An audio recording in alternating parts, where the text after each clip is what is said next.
Oh, another week football night in America podcast. We got Logan Ryan, freshly retired Logan Ryan, two-time Super Bowl champ, all those good accolades. If he went on like a real hosted podcast, they would have this whole cool intro about him because I went to college with him, played with him in NFL. He's just Logan Ryan. But man, congratulations, a heck of a career. Leadership in multiple places, Super Bowl champion. That's what it's all about, man. Congratulations.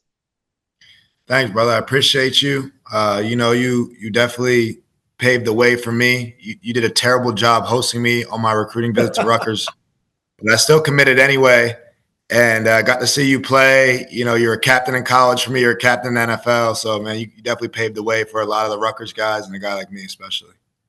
Yeah, man, they didn't do me right. I was way too old to be hosting young guys trying to come to college. I was like, man, I was trying to get out of college. I was trying to get to the NFL. They're like, you're hosting this guy, 4-star recruit out of New Jersey. So cool thing about Logan is Logan came in and we had another guy that was a top guy coming in.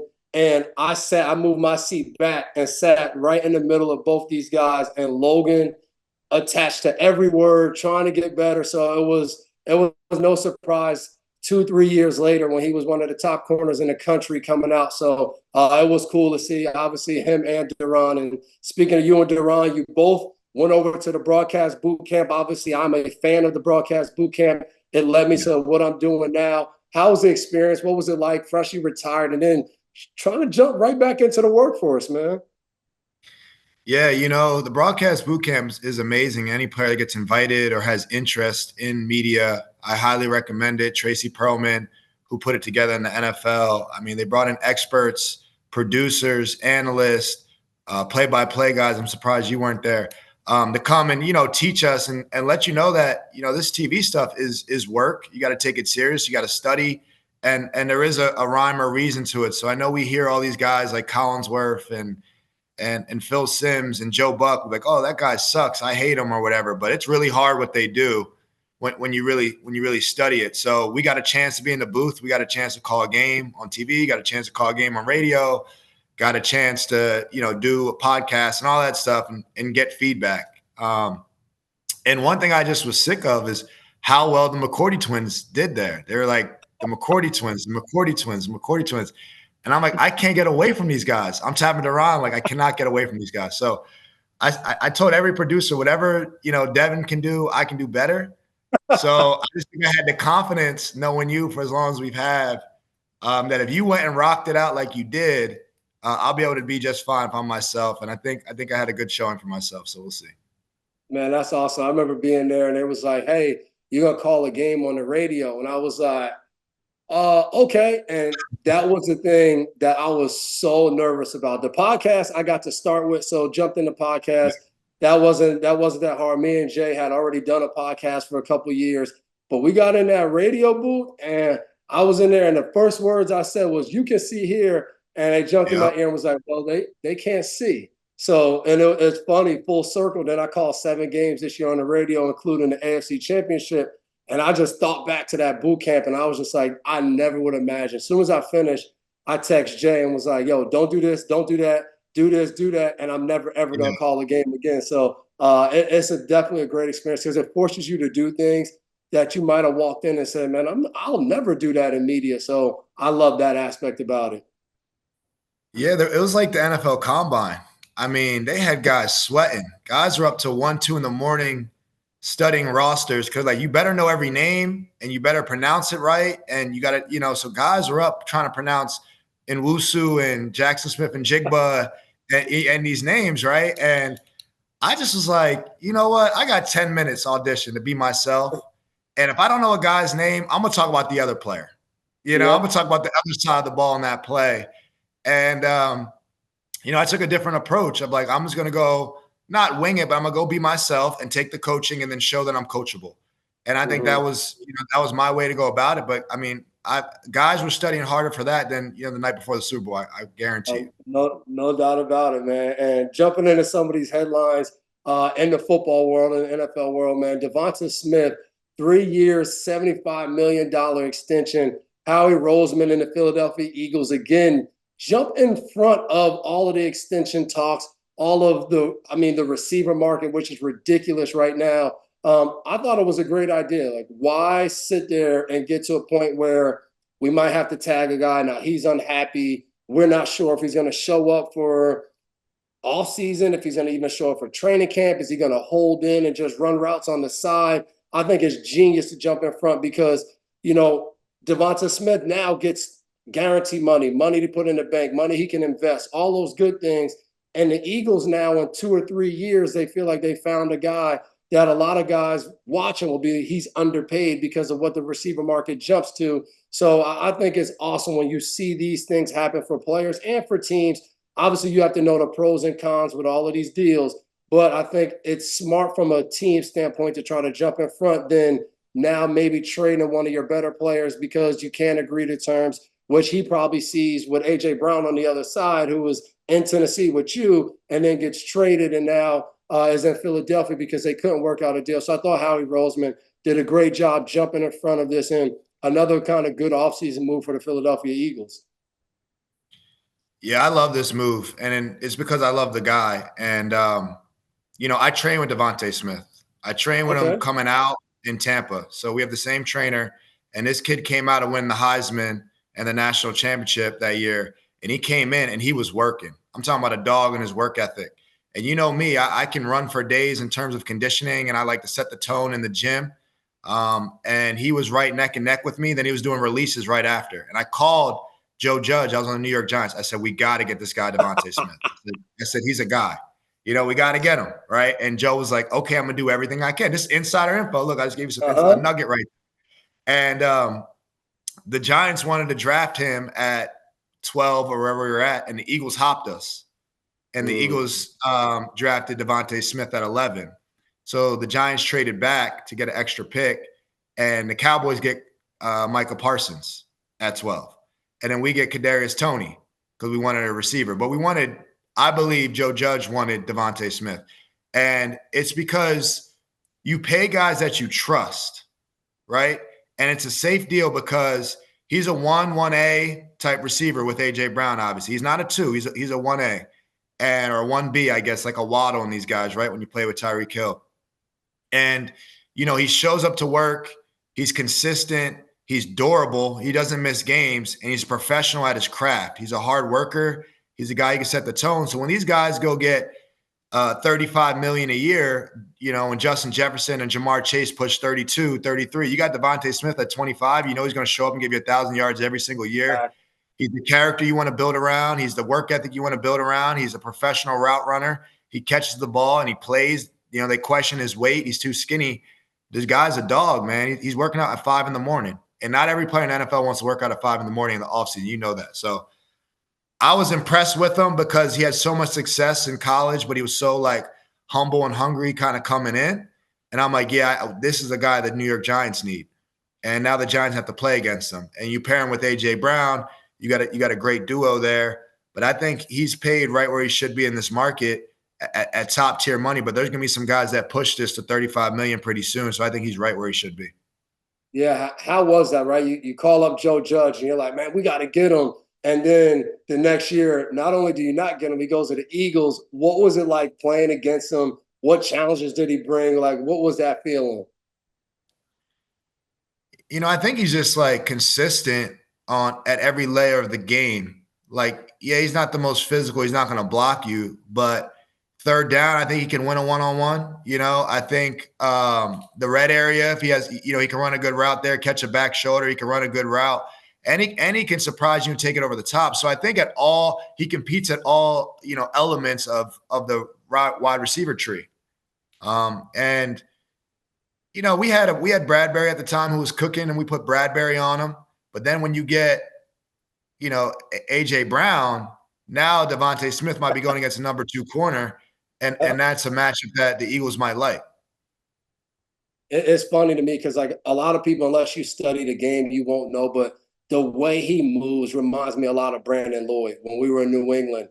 Just skinny guy, gets in and out of breaks. He, to me, is a better Brandon Lloyd of just ball skills and how to kind of get open. I think he has a little bit more in his toolbox. But Brandon Lloyd, if you were in the NFL and you had to defend, he was a hard matchup week in and week out. Just didn't have the name recognition, but very similar to me to Smith, of like guys that have good speed, not like 4-2 guys that'll just take off on you, but just great route runners, know and understand what defenses you're in and get open at a high level. I love watching Smith, and I think what you said, him and A.J. Brown together is a nightmare for defensive coordinators of trying to game plan of what do you do? Do you have two corners that match up perfectly for them?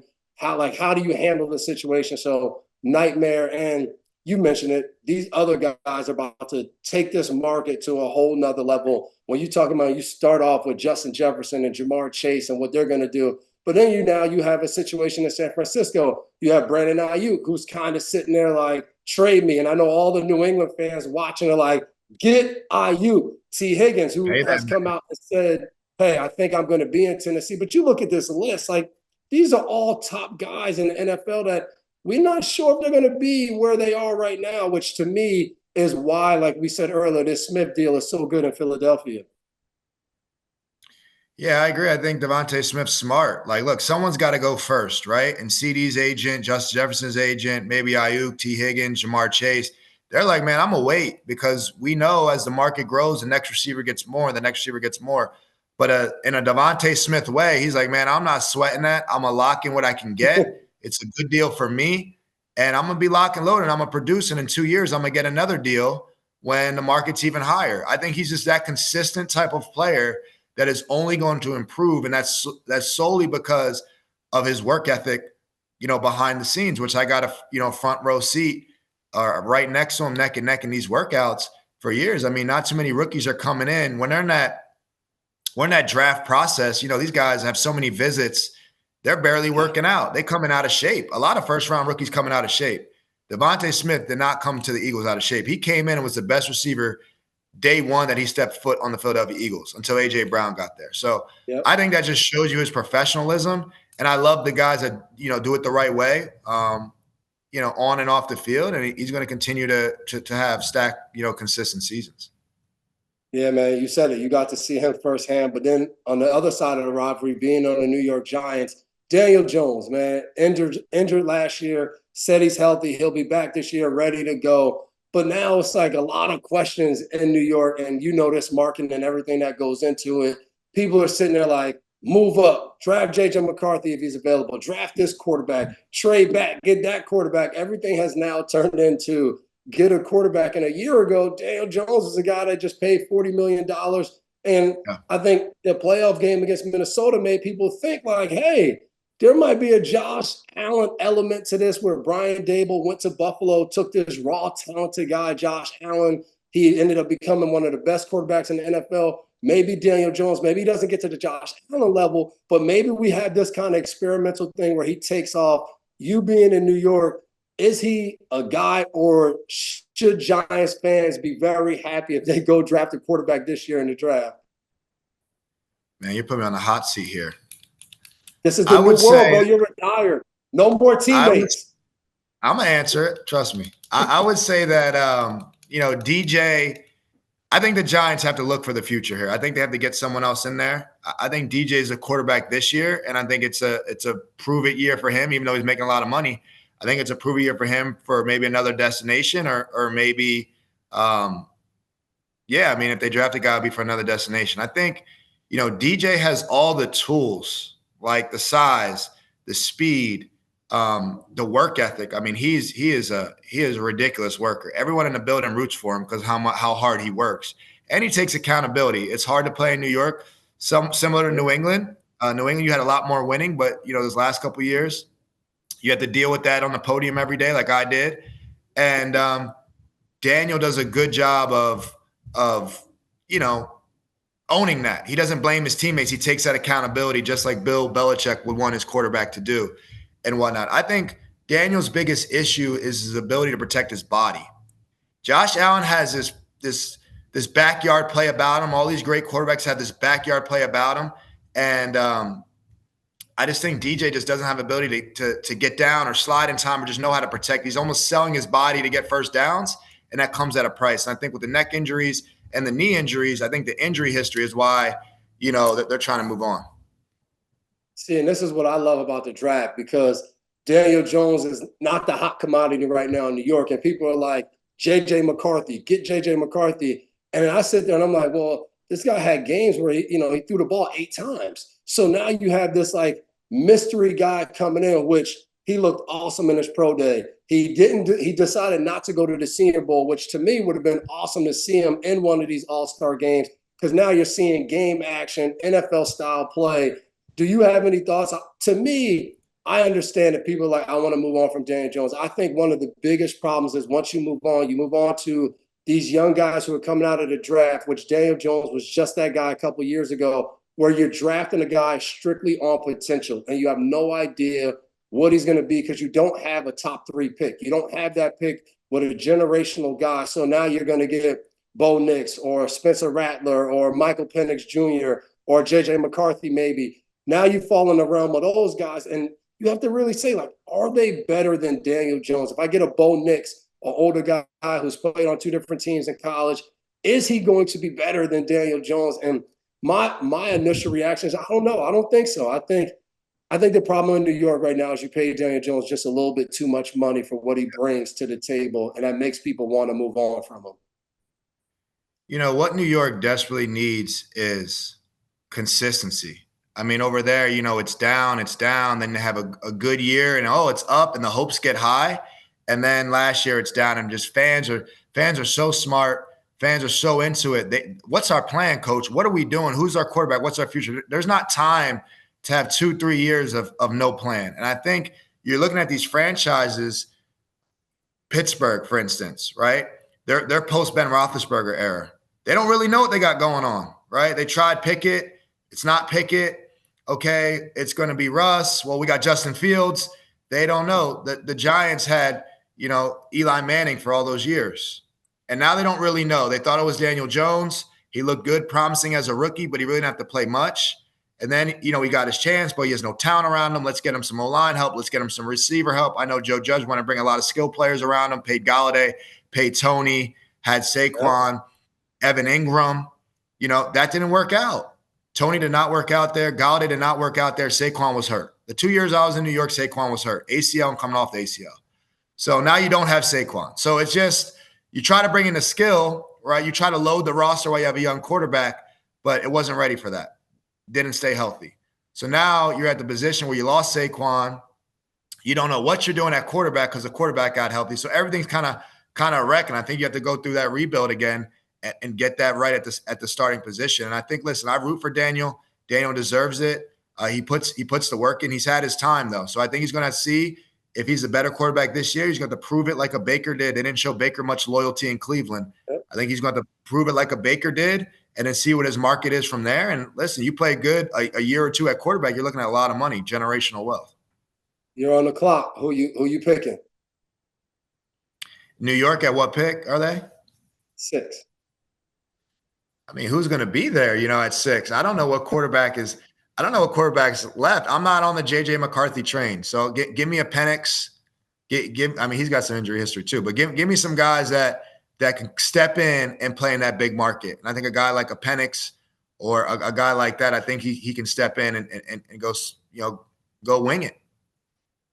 And then on the other side, in this New York market, really New Jersey market, the Jets came out, new uniforms. I know you only spoke to our producer briefly, and he doesn't go into it because he's a professional, but he's a diehard Jets fan. So each week we get a little Jets stuff in the rundown. But the new uniforms, man, for one, shout out Sauce Gardner, because I love the cleats he had on in all of these pictures. He had that fire on and the things that I saw. But other than that, the new Jets uniforms, they do absolutely nothing for me. As a player, I was all about, give me the throwbacks. Give me some of the heat from the past that the guys wore that I can come out, throw on. And I knew when you gave me those uniforms, we could keep them. But like these Jets uniforms, the new ones you got, like it's like, the guys want to know, can we rock the throwbacks? Can we put on the Jets players? Can I put on the Joe Namaths? Can I put on the Curtis Martins? These new Jets uniforms are just like, it's a lot of hype. Fans will go buy the new jerseys. Owners will make a little bit more money. Like, kudos to them. But other than that, these Jersey New York fans, they want to see wins. They want to see Aaron Rodgers out there winning, not these new photo shoots, man. Yeah, I agree with you. I'm not about the throwbacks, but I think it's about the helmets. Getting the ability to wear that alternate helmet, getting wear that throwback helmet. You know, when the Bucks had on that white creamsicle, right, and they had that white helmet on, Bro, you and I think the wanted biggest that helmet over the creamsicle jerseys in Tampa? no, I like them both, but when I was Okay. in the league, like we didn't get the chance to wear that alternate helmet. You know what I'm saying? I think that's just when I was on the Bucks, we didn't get a chance to wear that creamsicle, and I think it's like I want to wear them throwback helmets. I want to wear that Kelly Green Eagles helmet. Of course, it's got to match with the uniform, but I think the ability to wear that third helmet is really the coolest thing about it. And if they change the helmet up, that's a big idea. Look, everyone's going to change their jersey. Tennessee did it. Tennessee had they might have started the huge successful jersey reveal. Amy Strunk did a great job teasing it, and they came out the new uniforms, and it got Tennessee the draft. They did so many people showed up for the uniform reveal that they went to the draft. By the way, probably the best draft ever in Nashville. I was out there hosting it. Shout out to my Titans. But I think like now they know, oh, this is successful, to sell more jerseys, a new method or whatever. But I like when you get to wear them new helmets too. I think if teams can swap the helmets out every now and then, you can't sell helmets as much as jerseys, but I think it's a cool thing for the player when you get to throw on those throwback helmets and whatnot. All right, you mentioned Kelly Green, South Jersey guy, native. Is that the one jersey that you say like that was a jersey I wish I could have worn? Not to necessarily play for the team, but just that like that jersey was the jersey as a kid I would have loved to put on. Would it be the Kelly Green? Yeah, I think the Kelly Greens. I think they go the hardest in terms of throwbacks.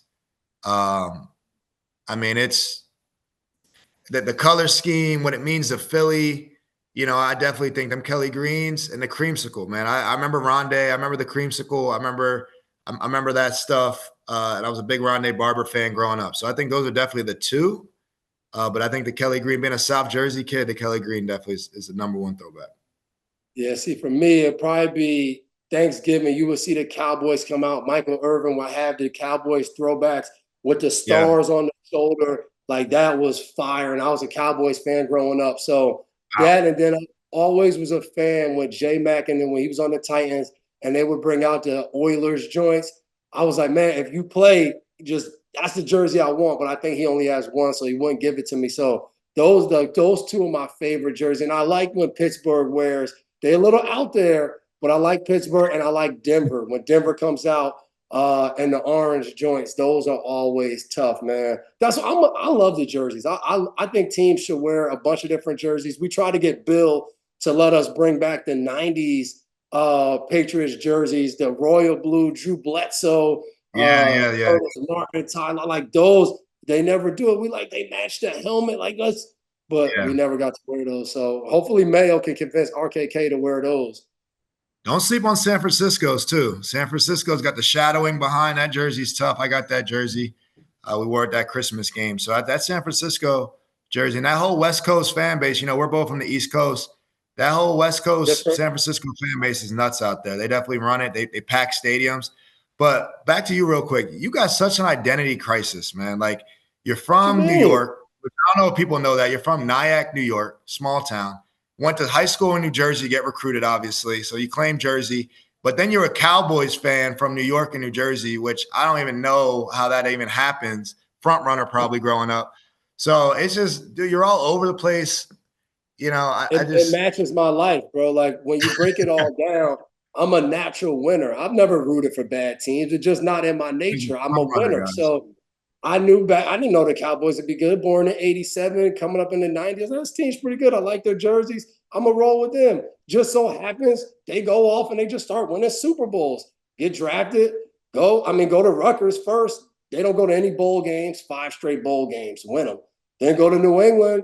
Had a little bit of a drought for Super Bowls. Me, Gronkowski, 2010 draft class gets there. I was just with Brandon Spikes. We were both saying the 2010 draft class probably not two, but probably one, the best draft class for Bill Belichick overall. We're putting a claim on it. We talk about y'all Yeah, little 2013 class with Jamie, you, and Duran, yeah, but yeah. I just win. So I always find winners. It's not me. God's plan, When you man. get drafted last in the first round, you're probably going to a winning team. I don't know how much winning you brought, but they were pretty good the year before you got there, and you made them better, and then we got there, and then the Super Bowls came. I mean, a little bit, but like Bill Belichick says to all young players, you guys think we go to Super Bowls because of you. You just happen to get there and get to jump on the Super Bowl train. I got there in the beginning. You got there. We were already in conference championships. We had already went to a Super Bowl.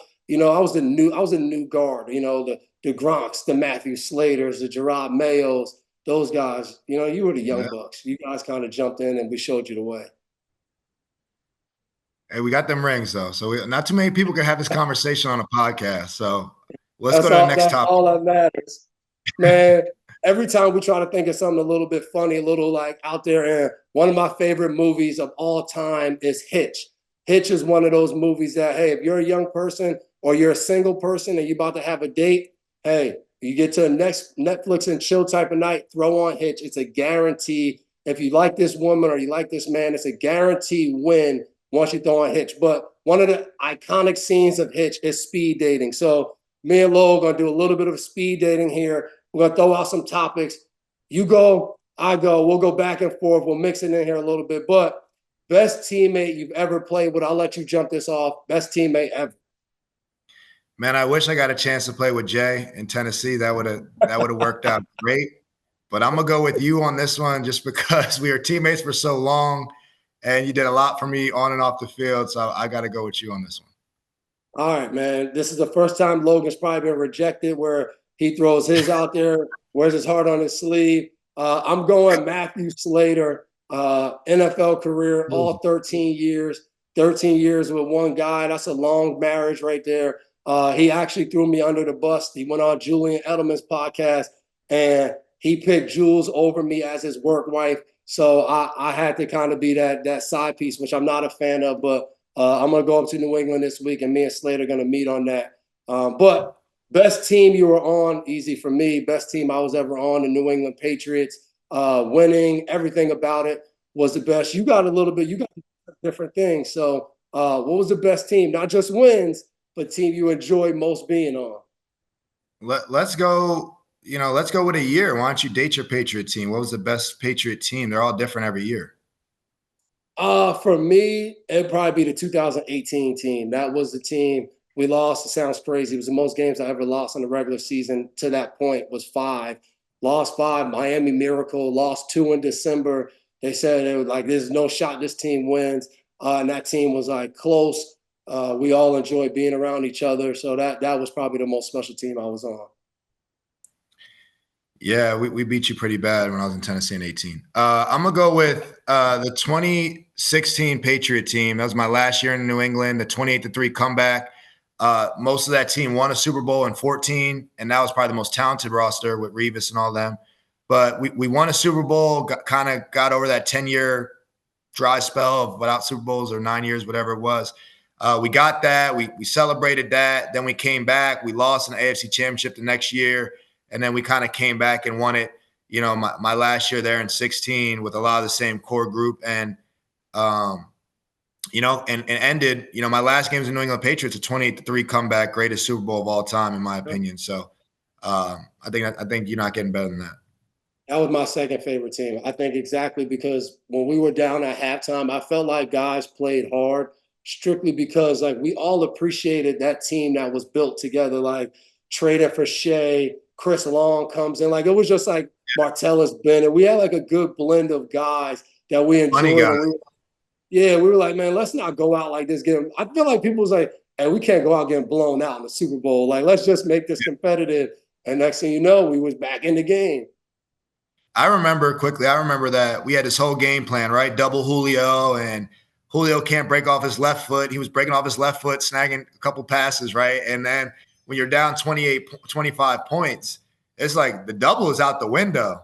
Like, you got him one-on-one. We're going to run blitz zero. We're going to run all these exotic pressures. And, like, y'all corners, y'all on the island, and that's prime Julio Jones. So I just was like, well, like, it's my last game anyway, so let's just strap up. And we started strapping them up, obviously, in the second half, and everything had to go right. Dante Hightower, all that. We know how it went down.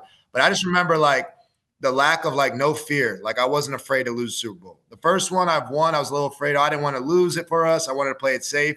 But I remember that one. I just was like, man, I'm going to go out here and make my mark. And and I'm gonna go win this Super Bowl. And I don't care if I get beat. I'm not worried about that. We got to do what we got to do. We got to play desperate essentially in the second half, and that's what we did. We're the more desperate team, and that's why we won.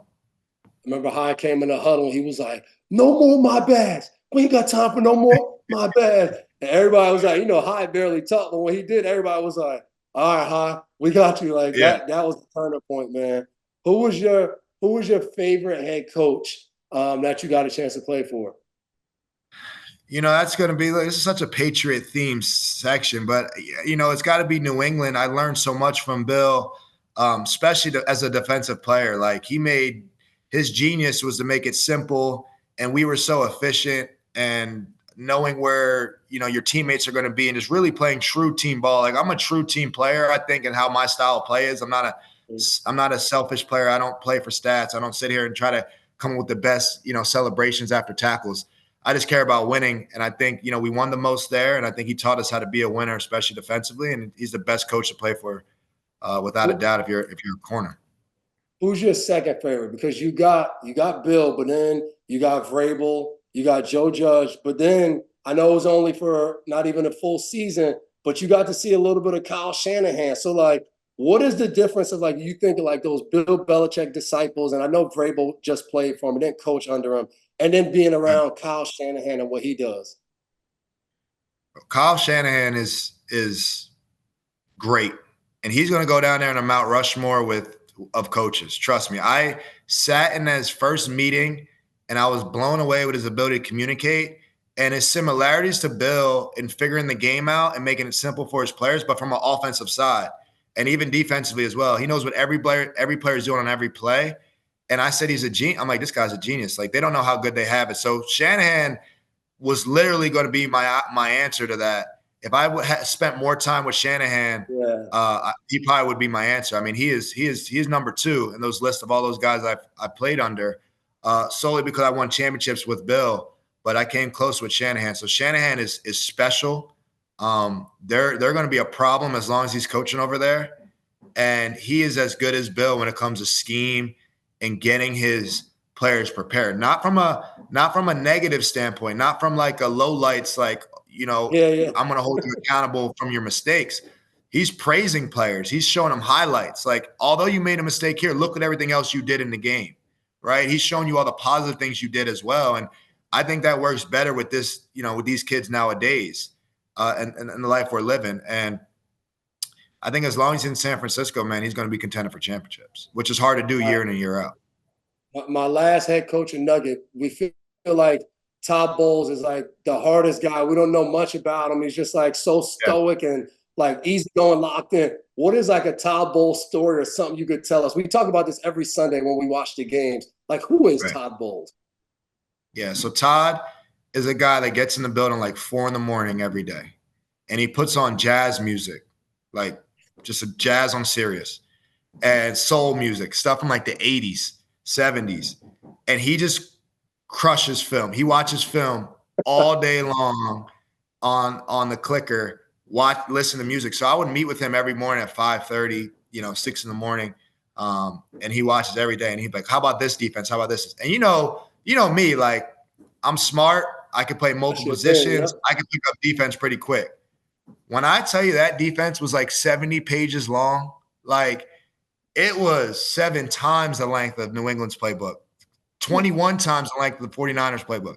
I'm like, Todd, I don't know if our guys can grasp this, but when you see the performances he puts on in the Super Bowl against Andy Reid, right? I mean, he schematically beat Andy Reid in that Super Bowl. I mean, the coverage they had, similar to what Bill did to Jared Goff and the Rams that year, right? It just schematically destroyed them. That's what he did against the Eagles in the playoffs. I mean, he schematically just comes up with defense. It's just long and complicated. But if you get it, oh, you're in trouble. So I think Todd's a guy that loves ball, loves defense.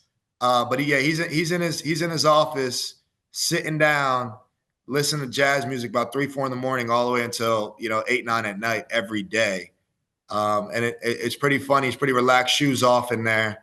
So yeah, he definitely lets loose, and he jokes on the DBs because he was a former DB, and he's got a staff of former DBs, a lot of Temple guys, a lot of guys from that South Jersey, Philly area where I'm from, and they're straight shooters. I mean, they're straight. He's gonna tell you how it is. He's gonna tell you if that stunk and you can't backpedal and you can't this. So he's definitely hard on his DBs, but I mean, he's developed Winfield to be, look what Antoine Winfield is, you know?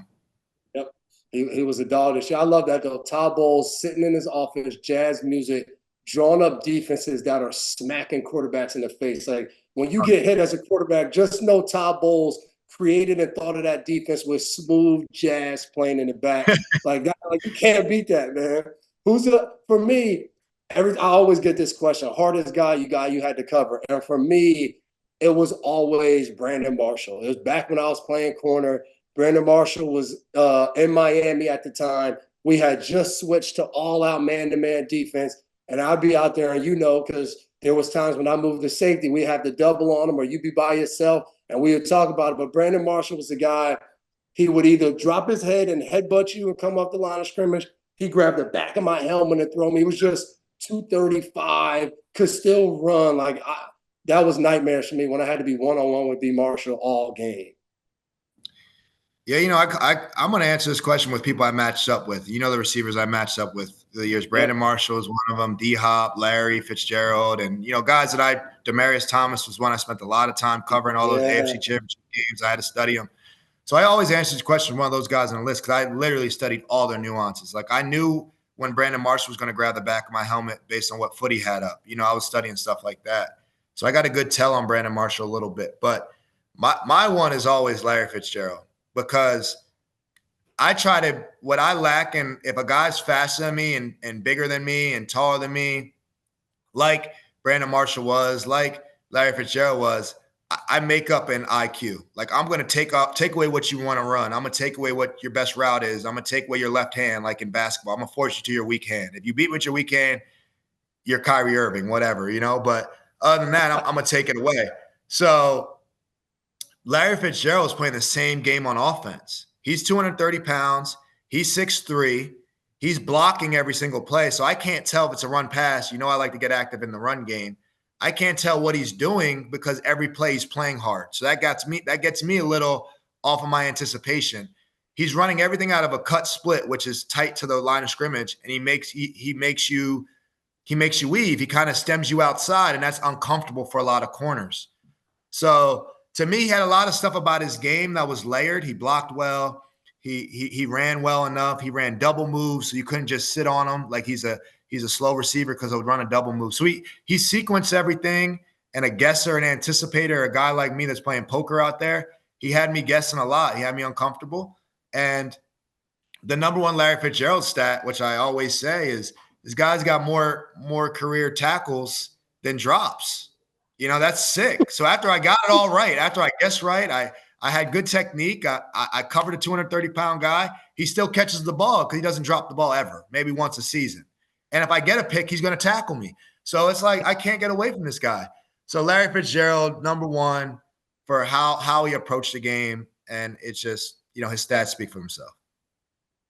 And what I loved about Fitz was he was always going to come up and be nice to you, talk to you in pregame, in between the plays. Hey, Lo, how you doing? You coming to Arizona again this offseason? Like, it's always going to be that. And in the very next play, he's getting after you. Like, that was Fitz's specialty, man. Yeah. Sending you a Christmas card.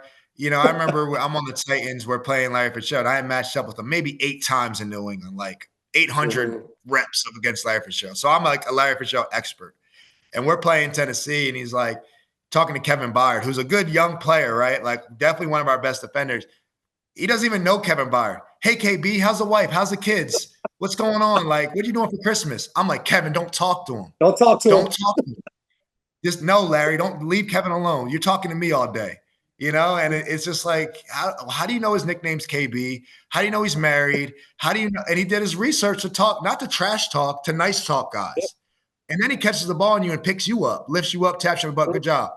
No, I didn't do a good job. Don't touch me, Larry. So, Larry, if you're seeing this, me and you on a pickleball court, dog. Stop ducking me. That's all I got to say.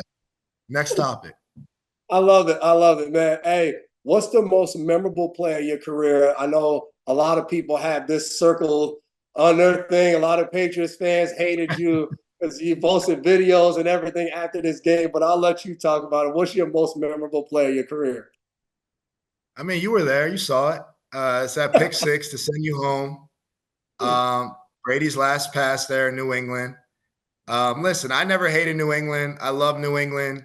New England chose not to pay me. I get it. I understand. I went somewhere else that chose to pay me. And I got to go back and play for a former team that didn't want you or whatever. And then we play the game. I'm covering against Edelman and having a tough game against Brady and all this stuff, and was able to get that pick, which then led Brady to Tampa to lead them to a Super Bowl. I live in Tampa, so Bucs fans, you're welcome. And I just think it was no better way, for my story, for it to happen that way. Obviously, it's hard to win in Foxborough. It's hard to win in the playoffs there. Brady's record's just ridiculous there. Your record's ridiculous there. So I think that's one of the biggest plays in Titans history. And I think, I was fortunate. Look, I didn't do much. The ball got tipped up to me, but I was fortunate to Vrabel wanted me to slide. I didn't slide, so he was mad at me. Actually, yeah, he was mad at me. Right. That's the fear of Tom Brady, though. Like, no, you gave him another chance. He has 2 seconds left. I'm like, we're gonna squib kick the ball. Like, he's not going to touch it again. But it's like, no, Brady can still go 99 yards in 2 seconds. Don't slide, But that's when you play against Tom Brady. You can never let off the gas there. So it's definitely the Brady pick six. Yeah, no, that's awesome. But what was it like after? Because I'm sure your teammates were happy for you. Like, y'all just won in New England. Van Noy had put out like a hype video before the game that you didn't like. So you kind of made reference to that. What was the whole impact and feeling after that game? Man, we were just an underdog team, similar to the team you had. We barely made it to the playoffs. We had to win last week to win the playoffs. We thought we're going to Kansas City. You guys lose to Miami or didn't do your job, right? So now we're going to you guys in 6 days. You don't want to play Brady in a wild card on 6 days rest. Like, that's like a recipe for disaster. We had Vrabel, right? Former Patriot. We had Dean Pease, former Patriot coach. So we had a lot of Patriot guys on our team. Myself, obviously. Brady came out with the lion video talking about he's a lion. So Vrabel said we're hyenas. So there was some trash talk going on. And then I'm going against Edelman, my arch nemesis, right? / friend. So I knew there was a lot going on there. And we were just ready. We were excited for the matchup. We won that game. Van Noy was, talking a little smack. I'm like, listen, if Devin McCourty, Hightower, these guys have been there, like you said, through the dynasty, if they're not talking, you shouldn't be talking, Van Noy. I understand you're playing some good ball, but you're not the one. So I had some trash talk with a former player there. But it was all love. All you guys showed me love. We know how it is, man. We're playing a game. All you guys showed me love. A lot of the fans showed me love. So it was cool. We rolled on and beat Baltimore too. So we had a lot of momentum as that underdog. You got to ride that underdog. You need motivation, and that definitely was our motivation to go big there. After that upset, it gave us some momentum in the playoffs. Yeah, man, it was fun to watch. I'm not gonna lie, especially when guys that are there playing. So it was cool to see, even though I was still pissed that we didn't win. But you do enjoy other people's success. And for me, my most memorable play in my career, I would say 2014 playoffs. We played against Baltimore, and they had this thing. They had this play where they would line up Steve Smith and Torrey Smith together, and they run the over route. And we talked about it. And the first time it happened in the first quarter, I was like half a step too late. Big hit, but Torrey makes a good catch. And then later in the game, they line it up. You look at me, I look at you, and I'm like, yo, we're here. And Joe Flacco, as he's throwing the ball, it looks like I'm the receiver. I'm just running to the spot. And the cool thing about that play was we watched it the next day on film. It's in the third quarter. We're coming back. I think we had just tied the game up. We get the interception. And the camera's shaking, like the stands, the stadium's going so crazy. And I know New England's awesome, but normally for our home games, we wouldn't get that kind of energy. It wasn't like that kind of stadium, but this was a playoff game. Everybody was into it. So that was one of the key plays in that game, and then led to, both of our first Super Bowls. So that's a play I'll always remember, just because it came off like making a mistake early in the game. That I got to make right. So that's always a good feeling in a game, man.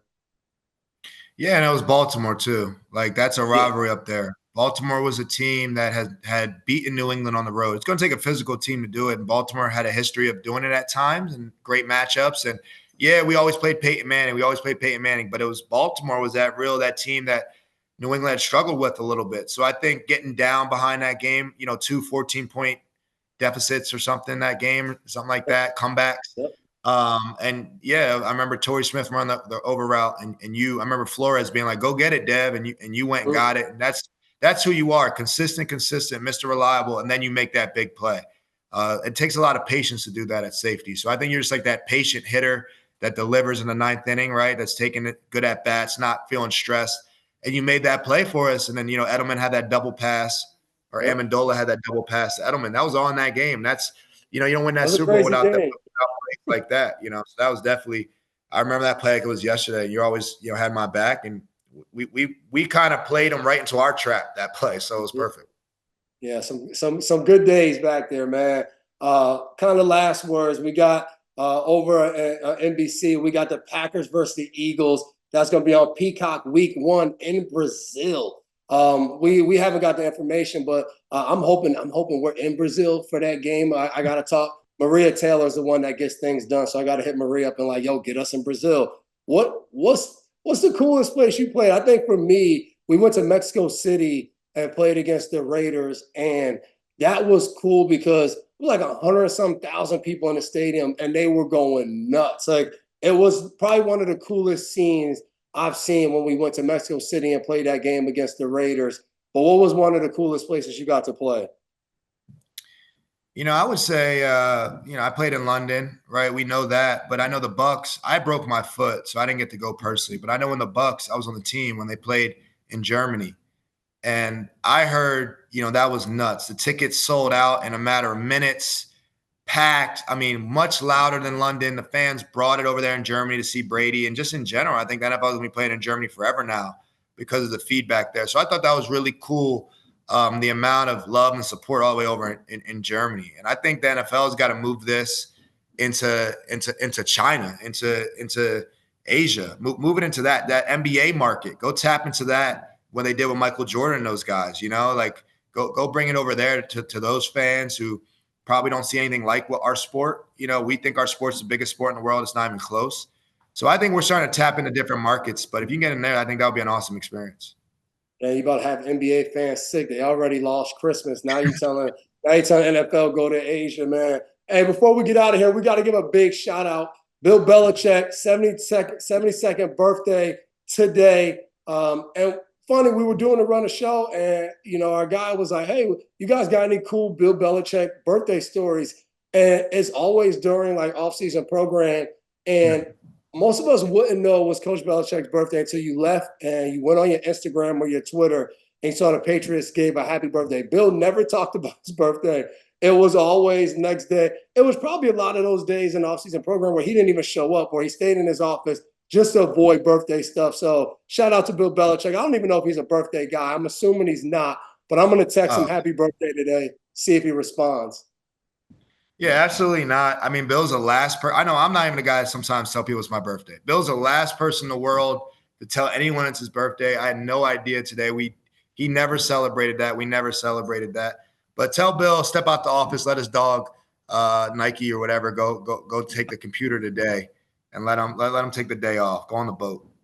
Yeah, man. He might still be in Washington with Stevie B, enjoying Washington football. So I'm going to go out there on a limb and say, today for Bill Belichick's birthday, he's probably somewhere watching football. Man, Logan, appreciate you jumping on today, man. Football Night in America podcast. We just had fun on here. So appreciate you jumping on, and enjoy retirement, man. Go fishing or something. Oh, I will. I love fishing. Pickleball, Larry. Stop ducking me. Tom, too. We'll cut that up for you. Larry, Tom Brady, Logan wants 1v1 at pickleball. Rush them boys.